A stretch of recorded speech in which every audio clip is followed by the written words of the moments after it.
নমস্কার, মা টিভির সকল দর্শক বন্ধুদেরকে স্বাগত। দিনের শেষে সন্ধ্যা বার্তা কাগজে আজকের খবর। সকাল থেকেই চায়ের কাপে চুমুক, তার সঙ্গে জাস্ট পেপারের পাতাগুলো উল্টে নেওয়ার পালা। আর এবার এক ঝলকে পড়বো আমরা, শুনবেন আপনি।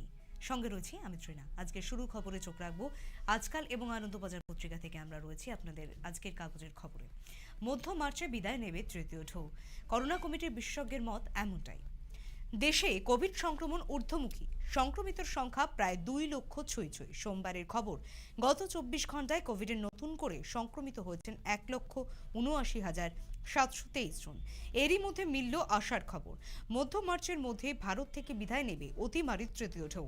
মুম্বাই, দিল্লি ও কলকাতাতে এ মাসের মাঝামাঝি শিকড় ছবে সংক্রমণ। ওই সময় সারা দেশে রোজ 7 থেকে 8 লক্ষ মানুষ সংক্রমিত হবেন। পূর্বাভাস দিলেন আইআইটি কানপুরের গণিত এবং কম্পিউটার সায়েন্সের অধ্যাপক এবং ন্যাশনাল করোনা সুপার মডেল কমিটির সদস্য মনীন্দ্র আগরওয়াল। পরবর্তী খবরে নজর রাখবো। ত্রিপুরা, গোয়া যাচ্ছেন মুখ্যমন্ত্রী মমতা বন্দ্যোপাধ্যায়। জানুয়ারির শেষে গোয়া ও ত্রিপুরায় যেতে পারেন মুখ্যমন্ত্রী মমতা বন্দ্যোপাধ্যায়। 14 ফেব্রুয়ারি গোয়ায় বিধানসভা ভোট। গোয়ার তৃণমূল কংগ্রেস প্রস্তুতি শুরু করেছে। দলের 2 সাংসদ মহুয়া মৈত্র, সুস্মিতা দেব গোয়াতেই আছেন। কয়েকদিনের মধ্যেই রাজ্য কমিটি ঘোষণা করা হবে। 15 জানুয়ারি পর্যন্ত গোয়ায় কোনো প্রচার, মিটিং, মিছিল, সভা করা যাবে না। গোয়ায় গিয়ে মমতা স্থানীয় নেতাদের সঙ্গে আলোচনা করবেন, প্রার্থী তালিকা নিয়েও কথা বলবেন। তবে সবটাই নির্ভর করছে করোনা পরিস্থিতির ওপর। এর আগেও মুখ্যমন্ত্রী গোয়ায় গিয়েছিলেন, সেই সময় সঙ্গে ছিলেন অভিষেক ব্যানার্জি। মহুয়া মৈত্র ও সুস্মিতা দেব ইতিমধ্যেই সাংগঠনিক বৈঠক করে প্রচার করেছেন। স্থানীয় নেতাদের সঙ্গে তারা কথাও বলছেন। মহুয়া জানিয়েছেন, মঙ্গলবার গোয়ায় গৃহলক্ষ্মী ও যুব শক্তি কার্ডের মতোই নতুন প্রকল্প ঘোষণা করা হবে। পরবর্তী খবর, আজকাল থেকেই রয়েছে তুষারপাত উপেক্ষা করেই লাইন পড়েছে বুস্টার ডোজে। কোভিডের তৃতীয় ঢেউয়ের মধ্যে সোমবার থেকে দেশ জুড়ে বুস্টার ডোজ দেওয়ার কাজ শুরু হয়েছে। এদিন 60 প্রবীণ নাগরিক, স্বাস্থ্যকর্মী ও প্রথম সারির কয়েক লক্ষ কর্মীকে কোভিডের প্রিকশনারি বা বুস্টার ডোজ দেওয়া হয়। পশ্চিমবঙ্গে এদিন বুস্টার ডোজ পেয়েছেন 35,000 জন। এই পর্বেই 5 রাজ্যের ভোটে যাদের ডিউটি রয়েছে সেই ভোট কর্মীদেরও বুস্টার ডোজ দেওয়া হবে। তুষারপাত, বৃষ্টি বা তীব্র শীতের কামড় উপেক্ষা করেই এদিন বহু নাগরিককে টিকা কেন্দ্রের বাইরে অপেক্ষা করতে দেখা গিয়েছে। আনুমানিক 1,05,00,000 স্বাস্থ্যকর্মী, 1,90,00,000 ফ্রন্টলাইন কর্মী এবং 2,75,00,000 ষাটোর্ধ্ব প্রবীণকে এই পর্বে বুস্টার ডোজ দেওয়া হবে, জানিয়েছে কেন্দ্রীয় স্বাস্থ্য মন্ত্রক। গত 24 ডিসেম্বরই প্রধানমন্ত্রী নরেন্দ্র মোদী দেশ জুড়ে বুস্টার ডোজ দেওয়ার কথা ঘোষণা করেছিলেন। কেন্দ্রের নির্দেশ অনুযায়ী প্রথম 2টি ডোজে যাদের যে টিকা দেওয়া হয়েছে, তৃতীয় ডোজেও তারা সেই টিকাই পাবেন। কেন্দ্রীয় স্বাস্থ্য মন্ত্রক জানিয়েছে, বুস্টার ডোজ নেওয়ার জন্য আগাম নাম নথিভুক্ত করার দরকার নেই। সরাসরি অ্যাপয়েন্টমেন্ট করে কিংবা টিকা কেন্দ্রে গিয়ে টিকা নেওয়া সম্ভব। ষাটোর্ধ্ব যাদের ডায়াবেটিস, হাইপারটেনশন এবং অন্যান্য ক্রনিক রোগ রয়েছে, তারা চিকিৎসকের সঙ্গে পরামর্শ করেও বুস্টার ডোজ নিতে পারেন। সোমবারই কেন্দ্র জানিয়েছে, কোভিডের টিকা কেন্দ্র চালু রাখার নির্দিষ্ট কোনো সময় ধার্য করা হয়নি। পরবর্তী খবরে নজর রাখবো। অবশ্যই আজকাল থেকে রয়েছে সাগর মেলা রায়দান স্থগিত। যে সাগর মেলা নিয়ে উঠছিল একাধিক প্রশ্ন, সেটি এবার রায়দান স্থগিত হলো। গঙ্গাসাগর মেলা নিয়ে ফের মামলা হলো কলকাতা হাইকোর্টের। এবারের মেলা নিয়ে ডিভিশন বেঞ্চের রায় সংশোধনের আবেদন জানিয়ে 5টি মামলা দায়ের হয়েছে প্রধান বিচারপতির ডিভিশন বেঞ্চে। প্রধান বিচারপতি প্রকাশ শ্রীবাস্তব ও বিচারপতি কেশাং ডোমা ভুটিয়ার ডিভিশন বেঞ্চে এই মামলাগুলি শুনানি হলেও রায়দান স্থগিত রয়েছে। এরই মধ্যে রাজ্য সরকার পৃথকভাবে একটি আবেদন করেছে। মামলাকারীর বক্তব্য, আদালত যে কমিটি করেছে সেই কমিটি বৈধ নয়, কারণ রাজ্য মানবাধিকার কমিশনের চেয়ারম্যান এখনো নিযুক্তই হননি। তার নাম রাজ্য সরকার পাঠালেও রাজ্যপাল সই করেননি এখনো। মামলাকারীদের বক্তব্য, রাজনৈতিক নেতা বা সরকারি অফিসারের পক্ষে করোনা বিধি মানা হচ্ছে কিনা তা দেখা কার্যত সম্ভব নয়। এদের পরিবর্তে চিকিৎসার সঙ্গে যুক্ত ব্যক্তিরা এই বিষয়ে অনেক বেশি দক্ষতা দেখাতে পারবেন। রাজ্যের অ্যাডভোকেট জেনারেল সৌমেন্দ্রনাথ মুখোপাধ্যায় জানিয়েছেন, গত 4ই জানুয়ারি হাইকোর্টে যে নির্দেশ দিয়েছিল তার উপর কোনো সদস্য বা অন্য কেউ তখন আপত্তি জানাননি। প্রধান বিচারপতি প্রকাশ শ্রীবাস্তব বলেন, এখনো পর্যন্ত কমিটি কি সিদ্ধান্ত নিয়েছে সেটা জানান। অ্যাডভোকেট জেনারেল বলেন, গঙ্গাসাগর মেলা উপলক্ষে করোনা পরিস্থিতি নিয়ে চিকিৎসক অভিজিৎ চক্রবর্তীর নেতৃত্বে একটি উচ্চ ক্ষমতা সম্পন্ন কমিটি গঠন করা হয়েছে। অবশ্যই ডাক্তার সুকুমার মুখার্জির নামও প্রস্তাব করেছেন সেখানে। ডাক্তারদের কমিটি হলেও তাদের কোনো আপত্তি নেই। এর পরবর্তী খবরে নজর রাখবো প্রধানমন্ত্রীর নিরাপত্তা নিয়ে তদন্ত কমিটি। কেন্দ্র রাজ্যের তদন্তের বন্ধের নির্দেশ, এবার প্রধানমন্ত্রীর নিরাপত্তা নিয়ে প্রশ্ন তদন্ত কমিটি গড়বে শীর্ষ আদালত। প্রধানমন্ত্রী পাঞ্জাব সফরে নিরাপত্তায় গাফিলতির অভিযোগে তদন্ত করতে শেষ পর্যন্ত তদন্ত কমিটি গড়ল সুপ্রিম কোর্ট। এই ঘটনায় পাঞ্জাব সরকার ও কেন্দ্রীয় সরকার আলাদা আলাদা করে যে দুটি তদন্ত কমিটি গড়েছিল তাদের কাজ বন্ধ করতে নির্দেশ দিল শীর্ষ আদালত। উল্লেখ্য, গত শুনানিতেই সুপ্রিম কোর্ট পাঞ্জাব হরিয়ানা হাইকোর্টের রেজিস্ট্রার জেনারেলকে এ সংক্রান্ত সমস্ত নথি হেফাজতে নেওয়ার নির্দেশ দিয়েছিল।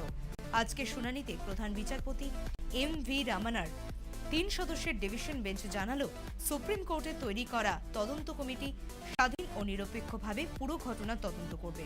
বেঞ্চ বলছে, শীর্ষ আদালতের নজরদারিতে একটি কমিটি তৈরি করতে চায়, যার শীর্ষে থাকবেন সুপ্রিম কোর্টের অবসরপ্রাপ্ত একজন বিচারপতি, থাকবেন চণ্ডীগড় হাইকোর্টের রেজিস্ট্রার জেনারেল আইবি এবং এনআইএ প্রধান। পরবর্তী খবর, সাগরের পথে বিভিন্ন স্থানে করোনা পরীক্ষা চলছে একেবারে রমরমিয়ে। সোমবার বিকেলে উদ্বোধন হলো সাগর মেলার। উদ্বোধন করেন জেলা শাসক পি উলঘান। জেলা শাসক তিনি জানান, হাইকোর্টের নির্দেশ মেনে মেলায় কোভিড ব্যবস্থা করা হয়েছে। পুণ্যার্থীদের ই স্নান এবং ই পুজোর জন্য উৎসাহিত করাও হচ্ছে। তাই এখনো পর্যন্ত ই স্নানের জন্য 60,000 আবেদন এসেছে। এদিন মেলায় পৌঁছে গিয়েছে একটি এয়ার অ্যাম্বুলেন্স।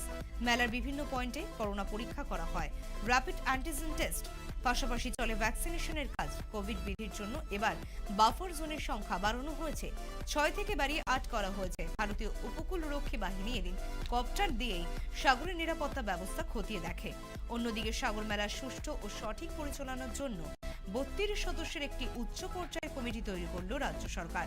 গত শুক্রবার নবান্ন থেকে একটি বিজ্ঞপ্তি জারি করে সদস্যদের তালিকা প্রকাশ করা হয়েছে। মেলা শুরু থেকে 17 জানুয়ারি পর্যন্ত মেলার নিরাপত্তা, আইন শৃঙ্খলা, পুণ্যার্থীদের স্বাস্থ্য, পানীয় জল এবং পরিকাঠামো, পুণ্যার্থীদের থাকার ব্যবস্থা সহ কোভিড ব্যবস্থাপনা যথাযথ হচ্ছে কিনা তা নজরে রাখবে এই কমিটি। এই কমিটির চেয়ারম্যান করা হয়েছে রাজ্যের মুখ্য সচিব হরে কৃষ্ণ দ্বিবেদীকে। পরবর্তী খবরে নজর রাখবো 4 পুর নিগমের ভোটে থাকবে সশস্ত্র পুলিশ। 4 পুর নিগমের ভোটে সব বুথেই থাকবে সশস্ত্র পুলিশ। সব মিলিয়ে 9,000-এর ওপর থাকবে পুলিশ। লাঠিধারী পুলিশও থাকছে, সেই সঙ্গে প্রতিটি বুথে থাকবে সিসিটিভি। সোমবার রাজ্য নির্বাচন কমিশনে বুথের নিরাপত্তা বিষয়ক রিপোর্ট জমা পড়েছে। 22 জানুয়ারি ভোট। শিলিগুড়ি পুর নিগমে 47 ওয়ার্ডের বুথের সংখ্যা 421।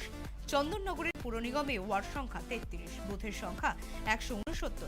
বিধাননগর পুর নিগমের 41 ওয়ার্ড রয়েছে, বুথের সংখ্যা 468। আসানসোল পুর নিগমে ওয়ার্ড রয়েছে 106টি, বুথের সংখ্যা 1000। পাশাপাশি কোভিড বিধি মেনে ভোট করার ক্ষেত্রে কি কি পদক্ষেপ রাজ্য নির্বাচন কমিশন নিয়েছে সেই সংক্রান্ত হলফনামা এদিন হাইকোর্টে জমা দেওয়া হচ্ছে। মঙ্গলবার তার শুনানিও হচ্ছে। নির্বাচন কমিশন প্রতিটি ভোট কর্মীকে টিকা দেওয়ার ব্যবস্থা নিয়েছে। জনসভার ক্ষেত্রে 250 জনের বেশি হবে না। প্রার্থীরা 5 জন কর্মী বা সমর্থক নিয়ে প্রচার চালাতে পারবেন। পথসভার ক্ষেত্রেও বিধিনিষেধ আরোপ করা হয়েছে। অডিটোরিয়ামে 200 জনের বেশি প্রচার করা হবে না। প্রতিটি বুথ স্যানিটাইজেশন হবে। ভোট কর্মী ও ভোটারকে বাধ্যতামূলকভাবে মাস্ক পরতে হবে। তাই 4 পুর নিগমে ভোটে থাকবে সশস্ত্র পুলিশ বাহিনী। তার সঙ্গে চলবে কোভিড বিধি ঠিকঠাক মানা হচ্ছে কিনা সেই বিষয়ে সতর্ক। পরবর্তী খবরের নজর রাখবো যোগ্যতা নিয়ে প্রশ্ন, এসএসসি প্রধানের অবশ্যই অর্থদণ্ড। এমন একজনকে স্কুল সার্ভিস কমিশনের চেয়ারম্যান করা হয়েছে কলকাতা হাইকোর্টের পর্যবেক্ষণে, যিনি স্কুল শিক্ষক নিয়োগে সংক্রান্ত মামলায় অসম্পূর্ণ রিপোর্ট পাঠিয়ে আদালতকে বিভ্রান্ত করেন। এসএসসি প্রধানের যোগ্যতা নিয়ে প্রশ্ন তোলার সঙ্গে সঙ্গে বিচারপতি অভিজিৎ গঙ্গোপাধ্যায় সোমবার তার নির্দেশ দিয়ে বলেছেন, ওই ব্যক্তিকে এসএসসির শীর্ষ পদে রাখা উচিত কিনা রাজ্যের শিক্ষা দপ্তর যেন সেটা বিবেচনা করে। একই সঙ্গে অসম্পূর্ণ রিপোর্ট দিয়ে আদালতকে বিভ্রান্ত করায় এসএসসি প্রধানকে 20,000 টাকা অর্থদণ্ড দিয়েছেন বিচারপতি। তার নির্দেশ 15 দিনের মধ্যেই বিচারপতিকে চেয়ারম্যানকে নিজের পকেটে থেকে চেক মারফত এই টাকা জমা দিতে হবে। তাই মামলাকারী চাকরি প্রার্থীর জন্য 30 দিনের মধ্যে কাউন্সেলিং এর ব্যবস্থা করে চাকরির সুপারিশপত্র দিতে হবে 45 দিনের মধ্যে। এর পরবর্তী খবরে নজর রাখবো দুগ্ধ সন্ধানে রাজভবনে খামার রাজ্যপাল আরিফের। রাজ্য সরকারের সঙ্গে সংঘাতের জেরে তিনি খবরে শিরোনামে এবার রাজ্য সরকার তথা শাসক দলের আচরণে রুষ্ট হয়ে সম্প্রতি বিশ্ববিদ্যালয়ে আচার্য পদ ছেড়ে দিতে চেয়েছেন। সেই ইচ্ছা সরকারিভাবে মঞ্জুর না হলেও এখনো আচার্য হিসেবে কোনো ফাইল দিচ্ছেন না। হাতে থাকা সময় বরং কাজে লেগে যাচ্ছে পশু পাখিদের তদারকি করতে। তিরুঅনন্তপুরমে রাজভবনের রীতিমতো পশু খামার খুলে বসেছেন কেরলের রাজ্যপাল আরিফ মোহাম্মদ খান। শুধু তাই নয়, ওই খামারে এখনো পর্যন্ত ঠাঁই হয়েছে 2টি বিরল প্রজাতির গরু, 10টি ছাগল ও 20টি মোরগ। এ বিষয়ে রাজ্যপালের নবতম ঘোষণা, রাজভবনকে দুগ্ধ উৎপাদনে স্বনির্ভর করে তুলবেন। বাইরে থেকে আর দুধ কিনে আনতে হবে না। শুধু তাই নয়, কেরলের সরকারি প্রাণীবিদ্যা বিশ্ববিদ্যালয়ের শিক্ষক ও খামার প্রশিক্ষকদের একটি দল এখন রাজভবনের কর্মীদের নিয়মিত হাতে কলমে শেখাচ্ছেন কিভাবে গরু ছাগল সামলাতে হবে। আর সময় পেলেই বেরিয়ে এলেই চতুষ্পদ ও দ্বিপদ সকলের কাণ্ড কারখানা সরেজমিনে দেখা যাচ্ছে বইকি, এবং দেখেও যাচ্ছেন রাজ্যপাল। পরবর্তী খবর নজর রাখবো। বাড়ছে সংক্রমণ, দিল্লিতে কড়া বিধি। দিনের পর দিন সংক্রমণ বেড়েই চলেছে ঊর্ধ্বমুখী গ্রাফ। যদিও বলা হচ্ছে যে মার্চ মাসেই একেবারে এক্সট্রিম পর্যায়ে পৌঁছে যাবে, তারপরেও জানি না কবে শেষ। তবে বাড়ছে সংক্রমণ, তাই দিল্লিতে আরও কড়াকড়ি হচ্ছে বিধিনিষেধ। সংক্রমণ বাড়ছে। গত 24 ঘন্টায় দেশে নতুন করে কোভিডে আক্রান্ত হয়েছেন 1,79,723 জন। এদের মধ্যে ওমিক্রনে আক্রান্তের সংখ্যা 410 জন। সব মিলিয়ে দেশে এখন মোট ওমিক্রন আক্রান্ত 4,033 জন। আজ করোনায় আক্রান্ত হয়েছেন রাজনাথ সিংহ। তার উপসর্গ যথেষ্টই মৃদু। সংক্রমিত হয়েছেন নীতিশ কুমার, জেপি নাড্ডাও। সংক্রমণের বাড়বাড়ন্তের জেরে দিল্লিতে সমস্ত রেস্তোরাঁ ও পানশালায় বসে খাওয়ার ব্যবস্থা আজ নিষেধাজ্ঞা জারি করল প্রশাসন। এতদিন রেস্তোরাঁ, কাফে এবং পাবে মাত্র 50% মানুষের প্রবেশের অনুমোদন ছিল। বাজারেও কড়া বিধি জারি করা হয়েছে। প্রতি এলাকায় সপ্তাহে একদিন বাজার খোলা থাকবে। মাস্ক পরার ক্ষেত্রেও কড়া নজর রাখার নির্দেশ দেওয়া হয়েছে প্রশাসনকে। পরবর্তী খবরে নজর রাখবো। কৌশিকের হিন্দি নেটফ্লিক্স ছবিতে এবার যিশু। একেবারে অন্য খবরে নজর রাখছি, কারণ প্রত্যেক দিনই খবরের শিরোনামে যা কিছু খবর ওঠে আপনাদেরকে চট করে শোনাই। আর এবার একেবারে আনন্দ প্লাস থেকে রয়েছে টলিউডের খবর। কৌশিকের হিন্দি নেটফ্লিক্স ছবিতে এবার যিশু। হিন্দি ইন্ডাস্ট্রিতে কাজ করেছেন বাংলার একাধিক পরিচালক। তবে শুধু জাতীয় স্তরেই নয়, আন্তর্জাতিক ওটিটি প্ল্যাটফর্মের নজরও রয়েছে বাংলার পরিচালকেরা। নেটফ্লিক্স প্রযোজিত একটি অ্যান্থোলজির জন্যই সম্প্রতি ছবির শুট শেষ করেছেন পরিচালক কৌশিক গঙ্গোপাধ্যায়। আর এই অ্যান্থোলজির নাম ল্যাথরানি, যার অর্থ গন্ডগোল। এটি কৌশিকের দ্বিতীয় হিন্দির ছবি। আর মুখ্য চরিত্রে রয়েছেন যিশু সেনগুপ্ত এবং জন এলিভার। একেবারে শেষ খবরেই আপনাদেরকে নজর রাখবো। এবার প্রিন্সের জোড়া গোলে জয় বেঙ্গালুরু। খেলার খবরে নজর রাখছে। দুরন্ত প্রিন্স ইবারা মুম্বাই সিটি এফসিকে 3-0 হারিয়ে আইসিএল। আর টেবিলে 7ম স্থানে উঠে এলো বেঙ্গালুরু এফসি। তবে সোমবার গোল পেলেন না সুনীল ছেত্রী।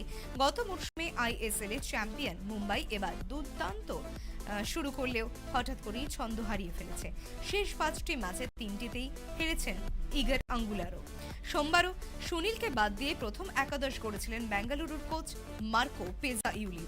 তা সত্ত্বেও জিততে সমস্যা হয়নি। 8 মিনিটে দুরন্ত শটে দানিশ ফারুক গোল করে এগিয়ে দিন বেঙ্গালুরুকে। 23 মিনিট রোশন নওরেমের পাস থেকে 2-0 করেন ফ্রেন্স।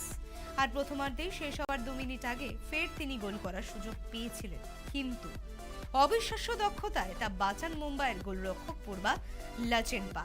কয়েক মিনিটের মধ্যেই ফের রোশনের পাস থেকে 3-0 করেন ফ্রেন্স। মুম্বাইয়ের সমর্থকেরা আশা করেছিলেন ঘুরে দাঁড়ানোর লক্ষ্যে দ্বিতীয়ার্ধে মরিয়া হয়ে ঝাঁপাবেন ইগরারা।